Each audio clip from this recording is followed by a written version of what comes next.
Welcome to Stop My Crisis. And here with me today, I have Jim Cullum. Jim has been a certified professional consulting hypnotist for over 32 years. He has lectured and given workshops around the country and worked with clients nationwide on a variety of issues. Jim, thank you so much, because I'm always one to desiring and debunking myths and misconceptions, and I think hypnosis is wrought with misconception. So tell me something that goes along those lines. Well, interestingly enough, years ago, Lucille Ball, filming the Lucy Show, went to a nightclub as part of the skit they were enacting, and Pat Collins, a very famous female hypnotist from back in the day, was the hypnotist there, and Lucy was supposed to, after she was hypnotized, reply with the phrase, "My name is Lucille McGillicuddy, and I work for the First National Bank." And they didn't know that she was a deep hypnotic subject, and when Pat Collins did this very rapid induction, she was actually hypnotized. So when they asked her name and her occupation, instead of following the script, she said, "My name is Lucille Ball, and I own this goddamn studio." I didn't know she was also the owner. I thought she was just the actress, but she must have been authentically hypnotized. She was. Does it take much to be hypnotized that easily? What does that say about a person? Well, there's only a small percentage of people who can be hypnotized that deeply, that fast. They're called somnambules. Oh, there's a word for that. Yes, it's a very deep trance that you go into very quickly. In fact, my wife happens to be a somnambule. Does that help you in relationship with your wife? Is that a good trick? Anytime she's still saying, or you don't want her to do something, it's, let's go. No, it really doesn't work like that. I've been married for a long time, and you can't make anybody do something they don't want to do under hypnosis. That is good to know. So there's really no one walking around clucking like a chicken, right? Only in a stage show, and they're having a great time doing it. They're the center of attention. They're having fun. They're there to entertain, and that's just what they do. So what can hypnosis really do? What is the benefits? Hypnosis is a natural state that each of us experiences every day. So tell me, how does that really benefit people? Well, when you're experiencing the natural hypnosis that we go through every day, you don't realize it at the time. It's something that it just happens dozens of times every day. The two-word definition is focused concentration. When you focus all your attention on one thing and you block out all the distraction, you are in a state of hypnosis. Give me a good example of that. You're driving your car, you're going to a familiar destination, your mind's on a thought. What you're having for dinner later tonight, you're taking a trip on the weekend, you're thinking about the trip, and all of a sudden you'll arrive at that destination and you'll say, wow, I don't remember driving the last half a mile. I actually did that about 20 years ago. Somehow I was trying to get from Queens across the GWB, and next thing you know, I end up in Yonkers. But you got there safely. I did. I ended up driving very safely, and I was so surprised. I had no idea how I did that. So I know exactly what you're talking about. And hypnosis is much more than weight control and stopping smoking, as I understand. What else can you do and accomplish with hypnosis? Can you give me a very interesting example of that, please? Sure. I've helped people study for examinations. I've had lawyers who passed the bar exam.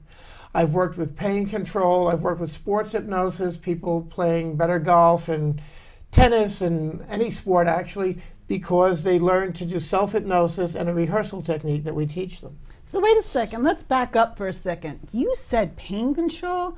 So do you mean that if someone gets hypnosis, perhaps they have chronic pain, or what if they learn to do self-hypnosis? Of course, you teach that as well. And I don't know, let's say you have to get a dental visit taken care of. Can it help with that, or something more serious? Yes, it can. When we work with medical hypnosis, there's only one requirement. We have to have written permission from the physician. Now, if you're with the dentist, there's your permission right there. That's easy. Any other case that somebody would come to me for, I need written referral from the doctor, but I will teach the patient self-hypnosis and different techniques they can use for the pain situation. They can go home and practice and help to alleviate the pain when it happens. Do you have any really extreme cases? I mean, hypnosis, as you had mentioned previously, has been around for a long, long time. Could you have anything else that might be practical now that someone's done with hypnosis? Perhaps saying, you may not have thought is logical that for most people, but for you, it's something that may have occurred with one of your clients? Well, actually, I had a student come in to see me, a 15-year-old boy. He came in for the study and recall program. And when he came in, I taught him how to do the self-hypnosis. His mother called me a few months later that he passed his exams very well. She was very happy. And a few months after that, I received another phone call from him. He had been in the hospital, and he called me to thank me, and I was totally surprised. He said I helped save his life, and that really blew me away. When I called him back to find out what happened, he said he was out riding his bicycle and he was hit by a car. Oh my gosh. And he had a severe injury. He was cut up underneath his right arm, and he had a lot of bleeding, and he was so afraid as he was lying there in the street as the police and the fire department arrived. He said, I hypnotized myself just like you taught me, and I went to my special place where I felt safe and I felt comfortable, and I stayed there. And when I went to the hospital, they had to do surgery to stop the bleeding. And the surgeon told him later, after the surgery, that he didn't know what the boy did, but if you were not able to relax as profoundly as you relaxed, you might have bled out before you came in. He literally could have bled to death if he had not already learned self-hypnosis from you? Exactly. That is completely amazing and dumbfounded. I was so shocked to hear you say that. So what actually can be a more practical day-to-day application? So what is something that's very common? And again, I want to stay away from the weight loss and the smoking, stop smoking. So give me another example that an adult or someone that you wouldn't think of. For example, I have a daughter who stutters. Can that be helped with hypnosis? Hypnosis is a good tool to use for stuttering. There's techniques that we use, and we teach the stutterer to do self-hypnosis as well, and it helps to calm them down and enunciate clearly and speak clearly with confidence. So I understand that you have other instances that perhaps somewhere in history you had mentioned that this could be applicable. This is something that we hear and learn about it today. There's a lot of people who are skeptical, but how long has actually hypnosis been in use for medical purposes? This is really phenomenal to me that it can help with bleeding. That's shocking to me.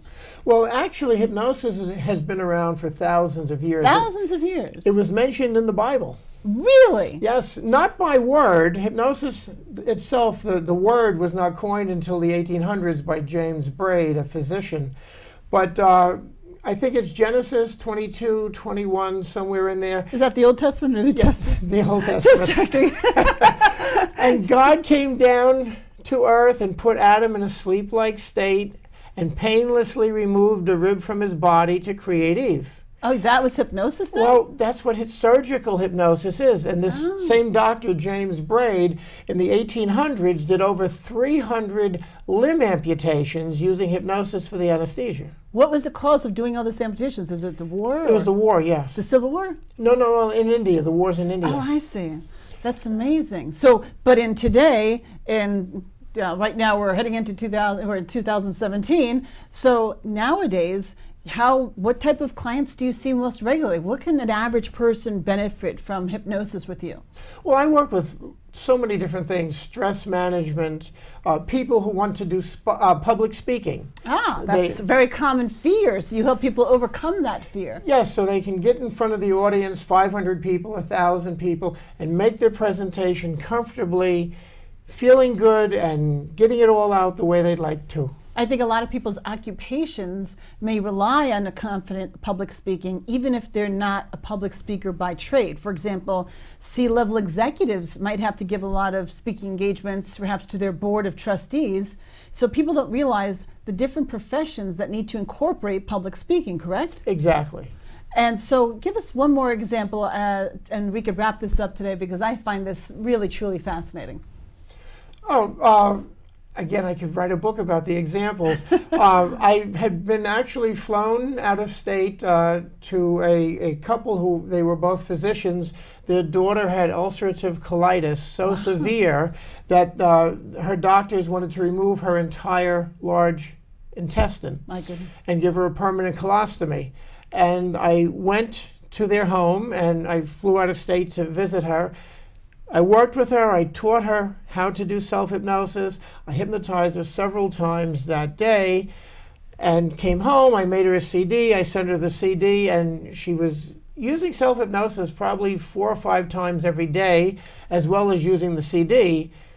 About 6 months later, I get a call from the family that they just returned from the clinic again, and she no longer needs the surgery, that the ulcers have been healing well, and they were very impressed. That's amazing. Speaking of surgeries, did you not mention to me recently, right before our interview actually, that you have done emergency last-minute hypnosis to help someone in order to go under for surgery, actually a few times? Well, yes. It depends on, now surgery and also dental work or a procedure like a colonoscopy, they're all techniques that we can use with the hypnosis to alleviate the discomfort, the fear. The fear is the big one. How about, you had mentioned that you were able to lower blood pressure, so they were able to have the surgery Yes. that they needed. I had safely. I had a call from a local hospital one night at about 11 o'clock, and the patient was going to have major surgery the next day, but her blood pressure was through the roof, and they had given her so much medication they can't give anymore because it's called bottoming out, and their pressure will just crash down, and that's a dangerous thing. So they asked me to come in, and I hypnotized her in the room and brought her blood pressure down almost 30 points in about 25 minutes. That's amazing. So Jim, thank you so much on debunking the vast majority of myths we have surrounding around hypnosis. It's not a theater show. It really truly helps people on day-to-day life struggles and sometimes critically in medical emergencies and situations. Thank you, Jim. You're welcome.